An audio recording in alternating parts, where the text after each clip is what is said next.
Hello hi नमस्कार मो सुश्री आपण वेलकम करछि मो यूट्यूब चैनल लर्न विथ सुश्री को। आज मु नहीं आछि आपण मानक पई ब्रॉड रिलेशन रो रीजनिंग रो गोटे चैप्टर जो थी कि पूरा कांसेप्ट आपनकर क्लियर हबो। आउ ब्लड रिलेशन रो निहाती भाबरे गोटे मार्क रो क्वेश्चन आसीबो जोटा कि ओआईएसएफ एग्जाम हो अपकमिंग गवर्नमेंट एग्जाम आउ डिस्ट्रिक्ट कनेस्टेबल ए दुईटा एग्जाम जदि आप दौरान ताले रिजनिंग रो गोटे मार्क क्वेश्चन ब्लड रिलेशन उपरू कंपलसरी आसीबो। तो चलतु कॉन्सेप्ट क्लियर करदेवी आपर जो थी कि आपको प्रॉब्लम सॉल्व करिवारे बहुत इजी हम।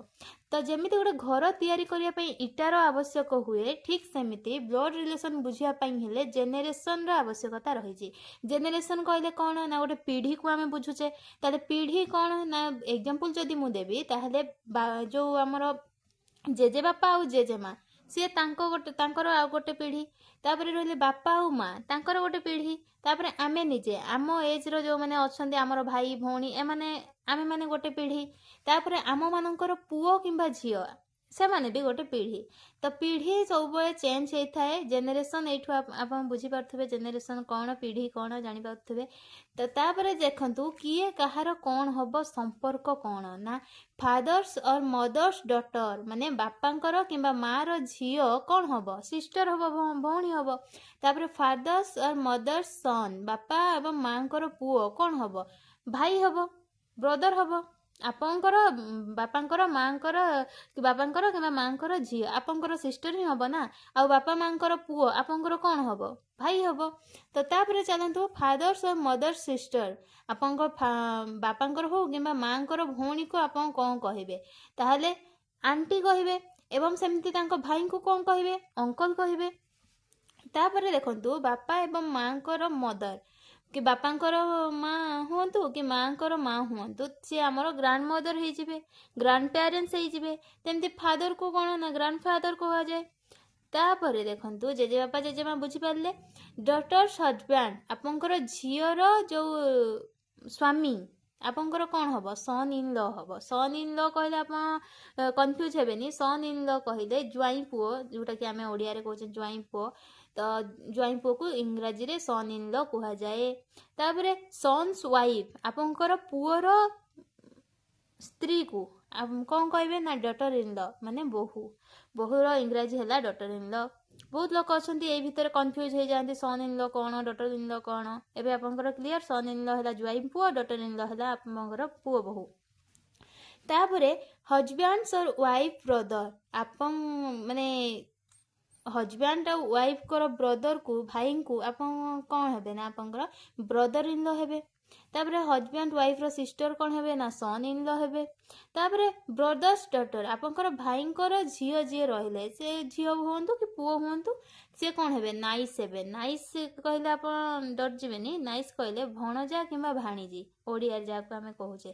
तापर ब्रदर सन कि ब्रदर सिस्टर एमती जदि क्वेश्चन आसे ताले सेटा नेफ्यू नेफ्यू कहले पुतुरा सी मोर पुतुरा हम। तो पुतुरा जानते आपण। तापर ब्रदर्स वाइफ भाईंकर स्त्री को आप कौन कहे भाउज कहे तो सेटा सन इन ल हो। तापर देखो सिस्टर्स हजबैंड भाईंकर वाइफ को तो आप भाउज कहले सिस्टर इन ल कहले सिस्टर जो हजबैंड को सी कौन है ना ब्रदर इन ल हेबे। तापर देखो आंटी एवं अंकल जो आंट एंड अंकल तांकर पुओ झियो को कौन हेबे आपंकर कजन हेबे तांकर पुओ झियो जो मामू पुओ माउसी पुओ आ पीसा पुओ पीसा झियो एई गुडा सब आसीबो कजन रे। तापर ग्रैंड डॉटर्स और ग्रैंड डॉटर्स ग्रैंडसन डॉटर और ग्रैंडसन डॉटर को आप कौन कहे ना ग्रेट ग्रैंड डॉटर किंबा ग्रैंड सन कहे आपण। आशा कर आप बुझीपारे। तापर प्रॉब्लम सॉल्व करा बेले किछिटा हमर जानिबा दरकार किछिटा जानिबा दरकार माने जेनेरेशन मु जो कहली गोटे सेम जेनेरेशन रे केमिति कोन करिवे डिफरेंट जेनेरेशन रे केमिति कोन करिवे तारी ऊपर। तो जोठी भी आप प्रॉब्लम सॉल्व करछंती मेल को सब बड़े प्लस साइन यूज करेंगे फीमेल को सब बड़े माइनस साइन यूज करेंगे बुझीपारे आपण। जोठी भी आपण प्रॉब्लम जहाँ भी क्वेश्चन रे देइछि पुओ पाई माने जेंडर मेल पाई आप प्लस साइन यूज करेंगे एवं जेंडर फीमेल पाई आप माइनस साइन यूज करेंगे जहाँ द्वारा कि आपन को आग को ମାନେ କନଫ୍ୟୁଜନ୍ ହେବନି। ତ ଚାଲନ୍ତୁ ସେମିତି ଏକ୍ଜାମ୍ପଲ୍ ସେମ୍ ଜେନେରେସନ୍ ପାଇଁ କିଛି ଦେଖିବା, ଡିଫରେଣ୍ଟ ଜେନେରେସନ୍ ପାଇଁ ଦେଖିବା। ସେମ୍ ଜେନେରେସନ୍ରେ କ'ଣ ହୁଏ ନା, ସେମ୍ ଜେନେରେସନ୍ରେ ମାନେ ଗୋଟେ ପିଢ଼ିରେ ଯାଆନ୍ତି। ଯେମିତିକି A is the brother of B, A ବିର ଭାଇ ଅଟେ। ତାହେଲେ ଏ ଇଜ୍ ଦ, ଏ କାହାର ଭାଇ? ସେ କହିଛି ବିର ଭାଇ, ବିର ଭାଇ। କିନ୍ତୁ ଏଇଠୁ ଜାଣିଛେ ଏ ହେଉଛି ବିର ଭାଇ, ତାହେଲେ ଏର ଜେଣ୍ଡର ଆମେ କହିପାରିବାନି କି ଇଏ ଜଣେ ମେଲ୍ ବୋଲି, ତ ଏଠି ପ୍ଲସ୍ ସାଇନ୍ ୟୁଜ୍ କରିବେ। ତାପରେ ଦେଖନ୍ତୁ A is the sister of B, A is the sister of B, A କାହାର ଭଉଣୀ? ବିର ଭଉଣୀ।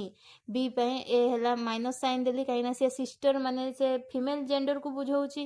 ଆଉ ବିର ଭାଇ, ବି ତ ଆମେ ବିର ଭଉଣୀ ସେ କହିଛି, ତାହେଲେ ବିର ସାଇନ୍ କ'ଣ? ଆଇଦର ଇଏ ମେଲ୍ ବି ହେଇପାରେ ଫିମେଲ୍ ବି ହେଇପାରେ, ସେଇଟା ଆମକୁ କିଛି ଦେଇନି, କିନ୍ତୁ ଏ ସେ ପର୍ଟିକୁଲାର କହିଦେଇଛି ଏଟା ସିଷ୍ଟର, ଆଉ ବିଟା ବ୍ରଦର କି ସିଷ୍ଟର ଆମେ ଜାଣିନେ। ସେ କହିଛି ଦେଖ A is the sister of B, ତାହେଲେ ଏ ହେଇଯିବ ନେଗେଟିଭ୍ ସାଇନ୍ରେ ଆପଣ ଥୋଇଦେବେ। ତାପରେ ଦେଖନ୍ତୁ A is the husband of B, ଯଦି ଭାଇ ଭଉଣୀ କହିଲେ ତାହେଲେ ଆପଣ ସାଇନ୍ ୟୁଜ୍ କଲେ। ଯଦି ସେ କହିବ A is the husband of B, ତାହେଲେ ଏ ବିର କ'ଣ ହେବ? ହଜବ୍ୟାଣ୍ଡ ହେବ, ସ୍ୱାମୀ ହେବ। ତାହେଲେ ଏଟା ପଜିଟିଭ୍ ସାଇନ୍ ରହିଲା ବେଳେ ଦମ୍ପତି ଏଠି ଆସୁଛି, ହଜବ୍ୟାଣ୍ଡ ୱାଇଫ୍ ସମ୍ପର୍କ। ତାହେଲେ ଏ ଯଦି ପଜିଟିଭ୍ ହେଲା, ଏ ଯେଉଁ ମେଲ୍ ହେଲା, ତାହେଲେ ବିଟା ଅଟୋମେଟିକ୍ ଫିମେଲ୍ ହେବ, କାହିଁକିନା ଏଠି ହଜବ୍ୟାଣ୍ଡ ୱାଇଫ୍ର ସମ୍ପର୍କରେ ଜଣେ ମେଲ୍ ଜଣେ ଫିମେଲ୍ ରୁହନ୍ତି। ଯଦି ଏଟା ହଜବ୍ୟାଣ୍ଡ ଦେଇଛି ତାହେଲେ ଅଟୋମେଟିକ୍ ବିଟା ଆମର ୱାଇଫ୍ଟା ଆମର ହେଇଯିବ ନେଗେଟିଭ୍ ସାଇନ୍। ମୁଁ କହିଥିଲି ମେଲ୍ ପାଇଁ ପଜିଟିଭ୍ ସାଇନ୍ ୟୁଜ୍ କରିବେ, ଫିମେଲ୍ ପାଇଁ ନେଗେଟିଭ୍ ସାଇନ୍ ୟୁଜ୍ କରିବେ। ଆଶା କରୁଛି ଆପଣମାନେ ବୁଝିପାରୁଥିବେ। ତାପରେ ଦେଖନ୍ତୁ ଡିଫରେଣ୍ଟ ଜେନେରେସନ୍ ପାଇଁ ଆପଣ କେମିତି କ'ଣ ୟୁଜ୍ କରିବେ ସାଇନ୍ ଗୁଡ଼ାକ, ଆଉ କେମିତି କ'ଣ ଏଇ ଯେଉଁ ଚିହ୍ନ ଗୁଡ଼ାକ ଦେଖିଥାନ୍ତୁ। ଏଇଠି ହଜବ୍ୟାଣ୍ଡ ୱାଇଫ୍ ପାଇଁ ଏଠି ଇକ୍ୱାଲ୍ ଟୁ ଚିହ୍ନ ୟୁଜ୍ କରିବେ, ଆଉ ନର୍ମାଲ୍ ସେମ୍ ପିଢ଼ି ପାଇଁ ଏମିତି ହିଁ ନର୍ମାଲ୍ ଗୋଟେ ଗୋଟେ ଗାର ୟୁଜ୍ କରିବେ। ଦେଖନ୍ତୁ ଡିଫରେଣ୍ଟ ଜେନେରେସନ୍ ପାଇଁ ସିଏ କହିଛି A is the father of B, ସିଏ କହିଛି ଏ କାହାର ଫାଦର? ବିର, ତାହେଲେ ଏ ମୁଁ ଲେଖିଲି। କାହାର ଫାଦର ହେଉଛି? ବିର ଫାଦର ହେଉଛି, ତାହେଲେ ଏଟା ଆମର ପ୍ଲସ୍ ସାଇନ୍ ହେଇଗଲା। ଏ ଇଜ୍ ଦ ଫାଦର କହିଛି, ଏ ଇଜ୍ ଦ ଫାଦର, ତାହେଲେ ଏ ହେଇଗଲା ଆମର ମେଲ୍ ପର୍ସନ୍।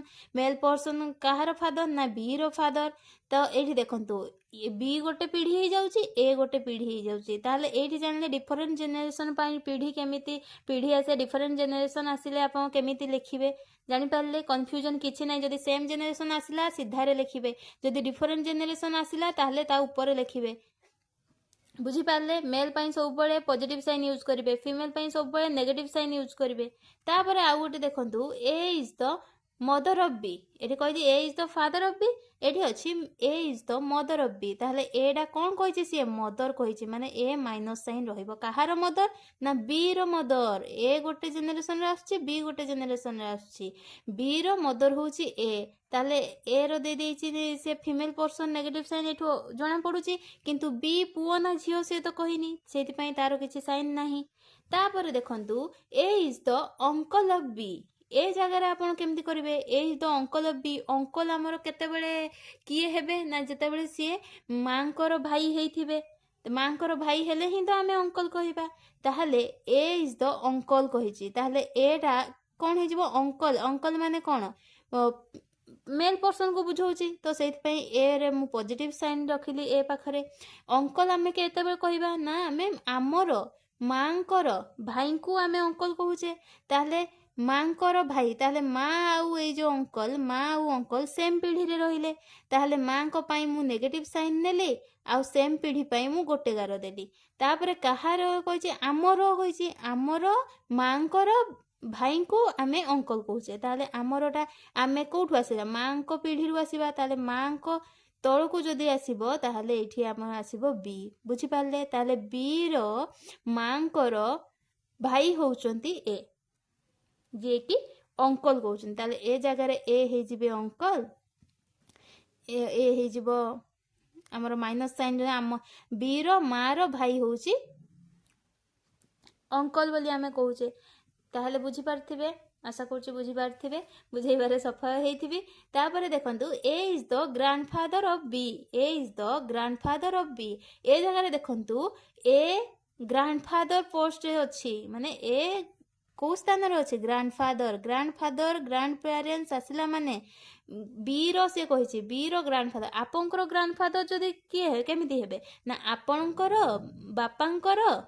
ବାପାଙ୍କୁ ଆପଣ ଗ୍ରାଣ୍ଡଫାଦର କହୁଛନ୍ତି ଜେଜେବାପା କହୁଛନ୍ତି ତାହେଲେ ଏ ଗ୍ରାଣ୍ଡଫାଦର ମାନେ ଏଠି ସେ ପଜିଟିଭ ସାଇନ୍ ମୁଁ ଦେଇଦେଲି କାହିଁକିନା ଇଏ ମେଲ୍କୁ ଦର୍ଶାଉଛି ତାପରେ ଇଏ କାହାର ନା ବିର ସେ କହିଛି ବି ମୁଁ ତଳେ ଲେଖିଲି ତ ବିର ଗ୍ରାଣ୍ଡଫାଦର ହେଉଛନ୍ତି ଏ ତାହେଲେ ମୁଁ ଯଦି ବି ହେଲି ତାହେଲେ ମୋର ବାପାଙ୍କର ମାନେ ଏଠି ଗୋଟେ ପ୍ଲସ୍ ସାଇନ୍ ୟୁଜ୍ ହେଲା ବାପାଙ୍କ ପାଇଁ ମୁଁ କହିଲି ମେଲ୍ ପାଇଁ ପ୍ଲସ୍ ସାଇନ୍ ୟୁଜ୍ କରିବି ତାହେଲେ ମୋର ବାପାଙ୍କର ବାପା ହେଉଛନ୍ତି ମୋର ଗ୍ରାଣ୍ଡ ପ୍ୟାରେଣ୍ଟସ୍ ତାହେଲେ ବିର ବାପାଙ୍କର ବାପା ହେଉଛନ୍ତି ତାଙ୍କର ଗ୍ରାଣ୍ଡ ପ୍ୟାରେଣ୍ଟସ୍ ଯେଉଁକି ଏ ବୋଲି ସେ ଦେଇଛି ତାହେଲେ ବୁଝିପାରୁଥିବେ ତାହେଲେ ଆଉ ଥରେ ମୁଁ କହି ରଖୁଛି ଯେ ଆପଣଙ୍କର ବାପା ହେଉଛନ୍ତି ଆପଣଙ୍କର ଗ୍ରାଣ୍ଡଫାଦର ବା ଜେଜେବାପା ତାହେଲେ ଏଠି ବିର ଗ୍ରାଣ୍ଡଫାଦର ଯଦି ଏ ହେଲେ ତାହେଲେ ବି ରହିଲେ ବିର ବାପାଙ୍କର ବାପା ହେଉଛି ଏ ଯିଏକି ତାର ଗ୍ରାଣ୍ଡଫାଦର ହେଉଛି ଜେଜେବାପା ହେଉଛି ତ ଏଇଠି ଆପଣ ବୁଝିପାରୁଥିବେ ତାପରେ ଦେଖନ୍ତୁ ସେମିତି grandmother A is the grandmother of B ଏମିତି ଯଦି କେସ୍ ଆସିଲା ତାହେଲେ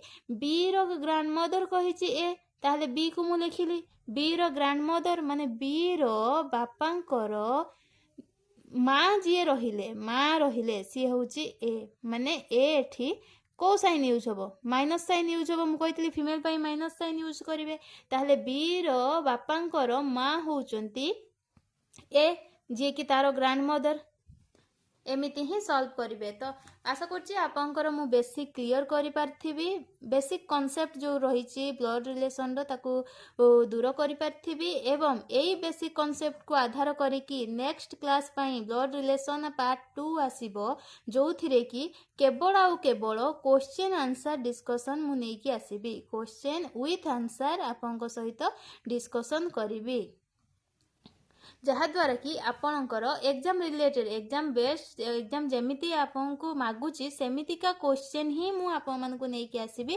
ଯେଉଁଥିରେ କି ଆପଣଙ୍କୁ ବ୍ଲଡ୍ ରିଲେସନ୍ ବୁଝିବାରେ ହେଉ କିମ୍ବା ବ୍ଲଡ୍ ରିଲେସନ୍ ପ୍ରୋବ୍ଲେମ୍ ସଲ୍ଭ କରିବାରେ ହେଉ କିଛି ବି ପ୍ରୋବ୍ଲେମ୍ ରହିବନି କମ୍ପ୍ଲିଟ୍ ଏକ୍ସପ୍ଲାନେସନ୍ ସହିତ ଯଦି ଭିଡ଼ିଓଟି ମୋର ଭଲ ଲାଗିଥାଏ ତାହେଲେ ଭିଡ଼ିଓଟିକୁ ଲାଇକ୍ କରନ୍ତୁ ଭିଡ଼ିଓଟିକୁ ସେୟାର କରନ୍ତୁ ଏବଂ ଚ୍ୟାନେଲକୁ ସବସ୍କ୍ରାଇବ୍ କରିବାକୁ ଜମା ବି ଭୁଲନ୍ତୁନି ରହୁଛି ନମସ୍କାର ଜୟ ଜଗନ୍ନାଥ